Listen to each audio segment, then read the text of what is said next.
আসসালামু আলাইকুম বন্ধুরা, আপনারা সবাই কেমন আছেন?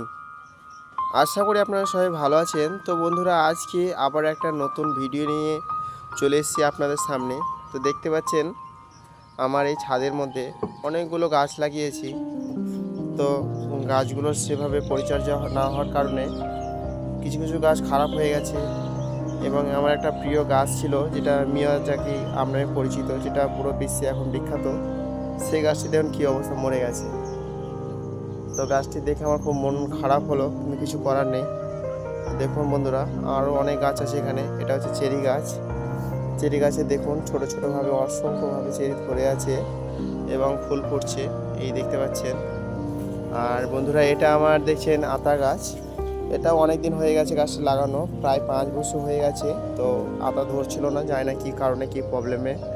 অবশেষে একটা আতা আমি দেখতে পেলাম মুম্বাই থেকে এসে। এই দেখুন, মাশাআল্লাহ, আতাটা খুব সুন্দরভাবে বড় হচ্ছে। মনে হচ্ছে আর অল্প কিছু দিনের মধ্যে আতাটি খাওয়ার মতো হয়ে যাবে, বড় হয়ে যাবে, মাশাআল্লাহ। আর এটা দেখুন করমচার গাছ, সেখানে অনেকগুলো করমচা ধরে আছে। আর এই দেখুন বন্ধুরা, শখ করে এটা নিয়ে এসেছিলাম আগের খাপে আমি, লিচু গাছ। এই দেখুন লিচু খেয়েছি, এই গাছটা থেকে 3টা লিচু ধরেছিল এবং সে 3টে খেয়ে টেস্ট করেছি, মাশাআল্লাহ, খুব সুন্দর মিষ্টি। তো বন্ধুরা, যিনারা আমার ভিডিওটি দেখলেন, যিনাদেরকে ভালো লেগেছে, অবশ্যই চ্যানেলটিকে সাবস্ক্রাইব করে তার একটা লাইক করবেন, আর ভালো লাগলে কমেন্ট করে বলবেন। আর ছোট ভাই বা বন্ধু হিসাবে দোয়া করবেন যেন ভালো ভালো ভিডিও করতে পারি আর আপনাদের সামনে নিয়ে আসতে পারি। ওকে বন্ধুরা, ভালো থাকবেন, সুস্থ থাকবেন। খোদা হাফেজ। আবার দেখা হচ্ছে পরের ভিডিওতে।